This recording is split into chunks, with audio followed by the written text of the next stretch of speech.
So my students ask me, Prathamesh, how did you get started with your food photography journey? So in this video, I'm going to tell you how I got started with food photography, and hopefully you can get some valuable tips and insight things out of this video so that you can apply it on your journey as well, right? So first of all, I am a 25-year-old person. I got started with photography in general from my childhood.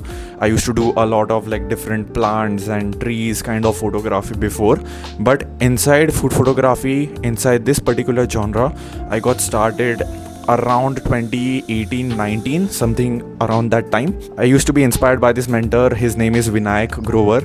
So his Instagram handle is Lost and Hungry. So right now he currently runs a studio and he's working with pan-India national brands like Borosil and Tata Health, right? So these are some of the brands he is working with, and I did his offline workshop back in 2019, I believe, and even 2 years from that date I used to be following him. So I would follow him, I would learn whatever he is doing, and I got inspired by him primarily.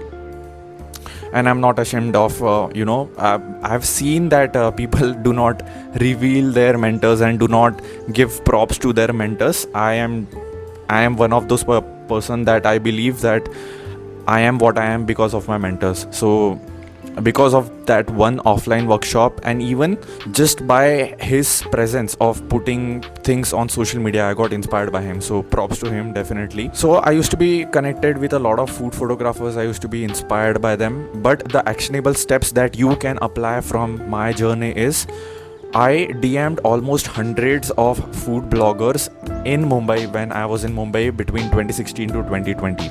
So during that time, actually I DM'd a lot of food bloggers and I made a lot of friends. To be very honest, these are my friends till date, right? Swapnil ho gaya, San Mehak and other people. So I am connected with them.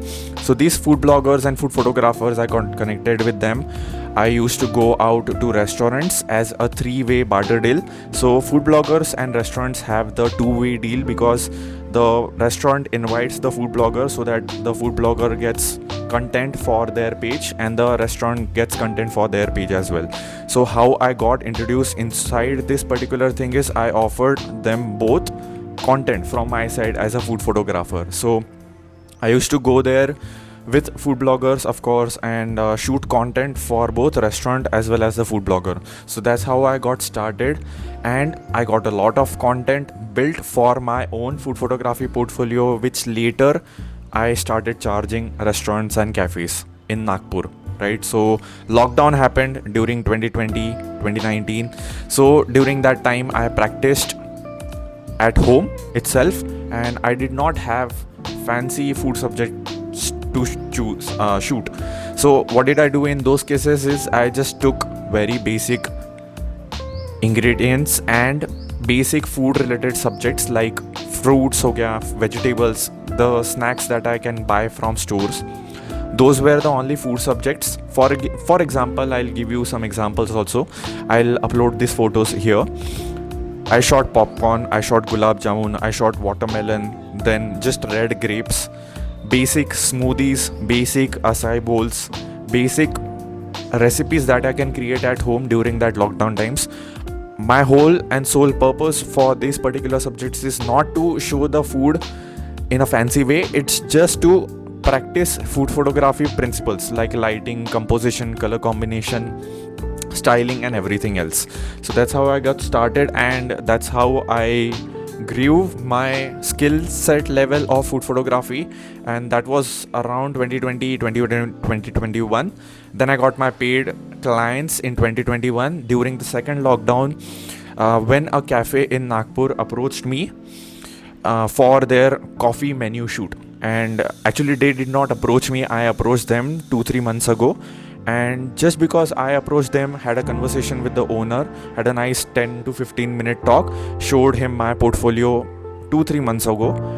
So whenever he got a chance that he saw that there was a requirement of a food photographer, he remembered me as compared to other people who are just posting pictures and videos on Instagram. So that's what I suggest to other people as well. You have to make the first move and does not matter if you do not get booked as a photographer for that restaurant in the first go itself. What matters is you develop a rapport with the cafe owner or a restaurant owner or the social media marketer for that restaurant. What matters is you are developing that rapport, and eventually you are going to be on the top of their mind, so that whenever a need arises for a food photographer, you get the first choice, you get the first priority in that list, right?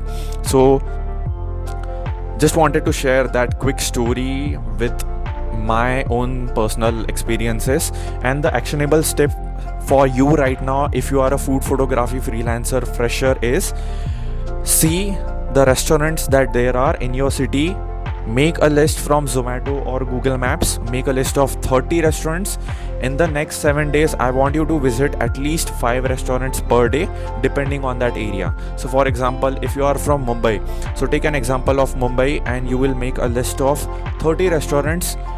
If you are living in Andheri, make a list of 30 restaurants in Oshiwara or what else, other Warsaw, right? So make a list of all of these restaurants in that particular sub area and go to them, like literally walk in that restaurant or a cafe, talk to the owner or the manager and just have a 10-minute conversation with them, right? And of course use your brains, go in the off season hours, like not the peak hours, like maybe in the afternoons where there is no crowd as such for that restaurant or the cafe, so that you can actually have a proper sit down conversation with that restaurant owner or the manager, right?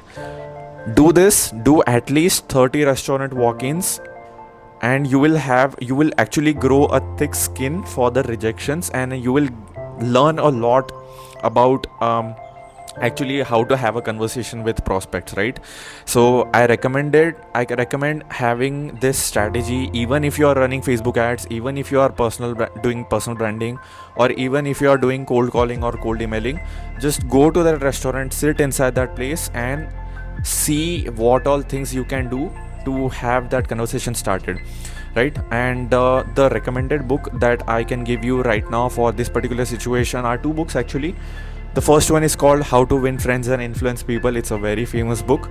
And second one is Never Split the Difference. So the first book is going to help you actually have a proper nice conversation, and the second book, Never Split the Difference, it's about negotiations. And actually you can learn a thing or two about the conversation abilities as well, because it's about that book is focused on the listening aspect more than the talking, right? So that's how you do a proper conversation with anyone, is you actively listen to whatever they are saying, right? So these are your actionable steps that you have to do, and just comment after you do these activities on this YouTube video. I will check out those comments, and please recommend any other topics that you think I can talk about to help you become a better food photographer, or to grow your skills as a food photography for your home bakery or your restaurant or any other like role that you have currently, right? So that's all. See you tomorrow.